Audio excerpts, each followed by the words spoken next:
Pessoal, dando continuidade então ao dano moral nessa playlist específica em meu canal no YouTube, certo? No vídeo anterior eu trouxe aí algumas ponderações gerais sobre os direitos da personalidade e a responsabilidade civil, certo? Mas em continuidade àquele vídeo, o que eu tenho a propor hoje? Que a gente siga na questão da violação a direitos da personalidade e o dano moral, mas sob a luz de duas correntes teóricas justamente sobre o dano moral, a corrente objetiva e a corrente subjetiva. E por que eu trago esse tema desta forma?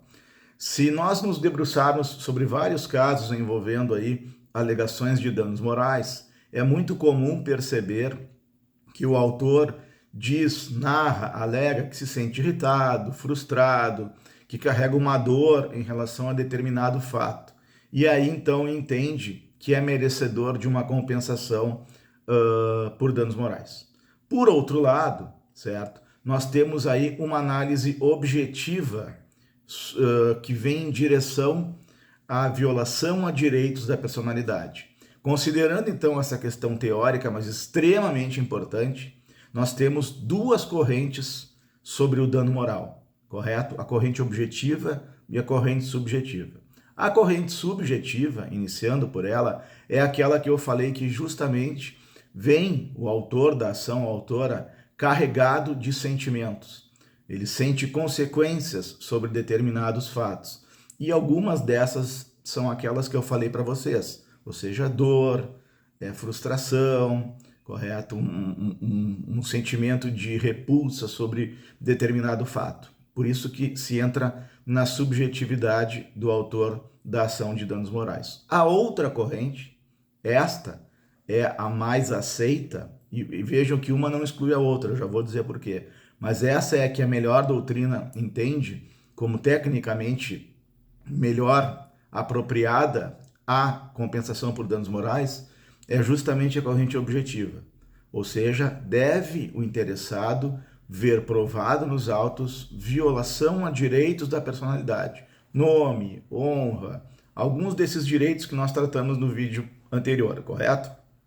Então, às vezes acontece de um autor, por exemplo, ver seu nome envolvido em situações de calúnia, de difamação, e aí então fazer jus à compensação por danos morais, justamente pela violação de seu nome, corrente objetiva. Mas é muito provável, como nós percebemos aí em várias pesquisas de decisões, que ele se carregue de uma frustração, de uma irritação, de uma preocupação. Então aí entra em cena também a corrente subjetiva do dano moral. Vejam que interessante esse julgamento muito elucidativo do Superior Tribunal de Justiça acerca da corrente objetiva do dano moral. Ele vem nesse sentido.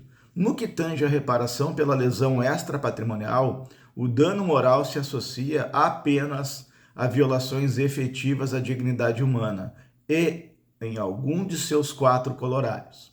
Com efeito, se revela mais acertada e harmônica ao modelo condicional pátrio a corrente objetiva, segundo a qual o prejuízo extrapatrimonial se concretiza diante de ofensa a direito da personalidade em qualquer de suas espécies, prescindindo-se assim de eventuais perquirições atinentes a questões de foro íntimo da vítima. Essas questões de foro íntimo da vítima, que está se referindo aqui o STJ, tudo leva a crer que ela nos concentraria na corrente subjetiva, quando o voto é muito claro que o que interessa é a comprovação de direitos, de violação a direitos da personalidade.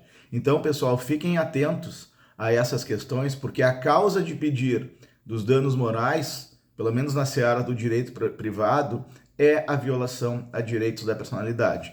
Aqui entra o suporte fático da norma no dano moral, correto? Como eu já enfrentei aqui em meu livro, Suporte Fático na Responsabilidade Civil. Espero que vocês tenham gostado desse vídeo e, se puder, por favor, façam inscrição nesse canal, sigam meu perfil lá no Instagram, comentem, compartilhem, porque é muito importante eu ter o feedback de vocês para que cada vez os vídeos fiquem melhores, mais atrativos e possam aí englobar as expectativas de vocês, certo? Nos vemos no próximo vídeo. Um abraço e até lá.